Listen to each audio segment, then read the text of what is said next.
Chapter 12, The Unveiling at the Edge of Night. The night settled over the city with an unusual hush, as if every street lamp and windowpane sensed that revelation was drawing near. You, BJ, walked along the familiar path by the river, yet nothing felt familiar. The air carried a subtle vibration, the kind that makes silence feel alive. Ever since the vision of your ancestor Elias Mayfield and the angel's preparation, the world seemed layered, every shadow hinting at something beneath it, every breeze stirring a memory not yet lived. The angel appeared beside you without warning, not with spectacle, but with the quiet certainty of a truth returning in its appointed time. His presence brought a calm that steadied your heartbeat.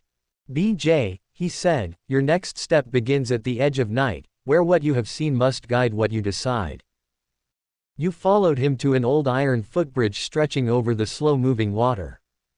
It was a place you had crossed countless times, yet tonight the scene shimmered at the borders of your vision.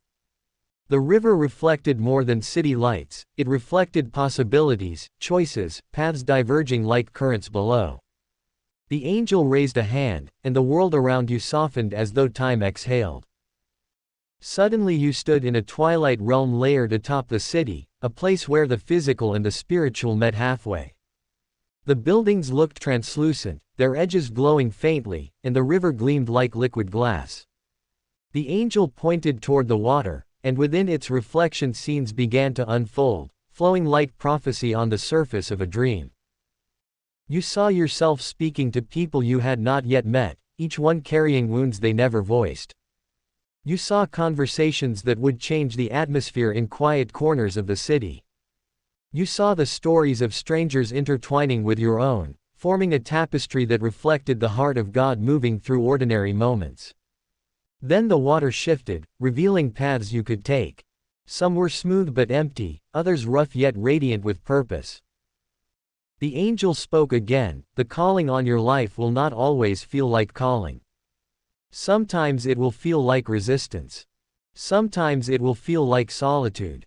Yet you were chosen to walk between the seen and the unseen, to carry light into places where shadows have learned to make their home. Do not fear what rises against you, for the one who walks with you does not sleep. You felt a stirring in your chest, a confirmation that resonated deeper than emotion. Why show me this now? You asked. The angel's expression softened, almost like a friend explaining a secret, because chapter 12 marks the hinge. What lies ahead is not about discovering who you are, but accepting who you have been shaped to be. You have seen the past through Elias. You have seen the preparation through me. Now you must see the assignment itself. The river's reflection changed once more, and you saw a figure standing in a distant street, waiting. You could not make out their face, yet you felt an urgency, as though your next mission would begin with this single encounter. The angel nodded toward the vision, your steps will lead you there soon. What you say will matter. What you hear will matter even more. The city around you returned to itself, the twilight realm fading gently like a curtain lifting at the end of a scene. The bridge felt real beneath your feet again. The angel placed a hand on your shoulder, grounding the moment with authority and compassion. Remember what Elias wrote. Remember what you have seen tonight. And when the path narrows, do not retreat. Revelation always comes before responsibility. A small light flickered in the distance, not from a street lamp, but from something, or someone, waiting for you. The angel stepped back, his form becoming brighter, yet his voice remained steady and close. Walk forward, BJ. The next chapter begins with your obedience.